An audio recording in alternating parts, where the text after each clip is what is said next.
Welcome to our Candlelight Vigil, held in memoriam of the 35 students killed aboard Pan Am Flight 103. Tonight, we recognize and remember the lives of those students, and we reflect on how, as students now, we are forever tied to our peers lost that day. They were a part of our campus community. They lived in our residence halls and walked across the very quad on which they're standing right now. These students were very real, although we may not have known them. As students now, it is crucial for us to acknowledge the legacy that these students have left for us.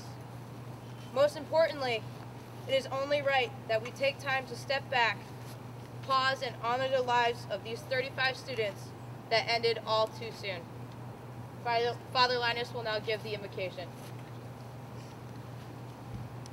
We gather in the quiet of eventide with the glow of lighted candle. We lack the brightness of the light of day as we lack the light of presence of those we remember. Their laughter, conversation, their thoughts and ideas expressed to give the light of direction and the warmth of love. We remember not to lament, but to recall the value and worth of each person, and in their short lives, what made them so memorable. We are blessed to know of these who have preceded us, their desires and dreams, their strengths and skills. They provide us with the impetus to embrace the journey, living each day with gratitude for the opportunity to continue the movement forward. On this journey, there is so much to be gained. Our sensitivity is heightened. Our desire is whetted. In this way, we honor the memory of those who have gone before us. We in some way contribute, completing their work begun but left unfinished.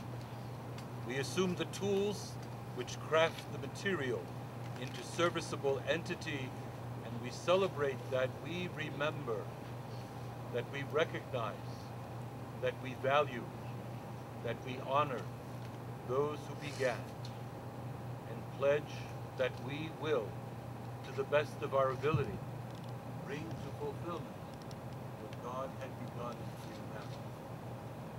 Make this prayer, faith and trust, for all time. Amen. John Barnhart, Student Association President, will now speak. Called me frantically, almost in tears, and was like, I need you, so I had to call her back, and as soon as I got her on the phone, she goes, Jonathan, I need help with a history paper. I was like, oh, come on. Family, what are you going to do with it? But it actually got me thinking, because family, in a way, is exactly why we're all here tonight. Now, just a quick show of hands, how many of you were born in the year of 1988? I see a couple hands out here. This is the first year that most of our remembrance scholars were not born in the year of Pan Am 103. And it really brings to new light the future of what Remembrance Scholars and Remembrance Week on this campus is going to be about. None of us were here when this happened, but this is something that we're still wholeheartedly dedicated to remembering, not only in this week, but every day and in everything that we do. I mean, it's called Remembrance Week for a reason, and unfortunately, you know, all we have now is memories. We have pictures, we have these kinds of events to remind us of what this means to us. And as students, community members, faculty, professors, travelers, anybody, we're a part of this family that Syracuse University has pulled together. We're a part of this community that comes out every year to remember, and every year beyond this, the people that come out to remember are going to be younger and younger and further away from the event. But it's so important that we remember what happened because of what it meant to our family, because of how it hurt our family, but ultimately because of how we remember can help heal our family.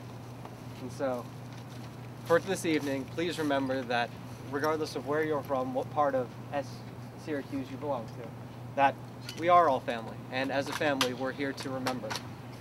Thank you guys for being here this evening. Thank you, John.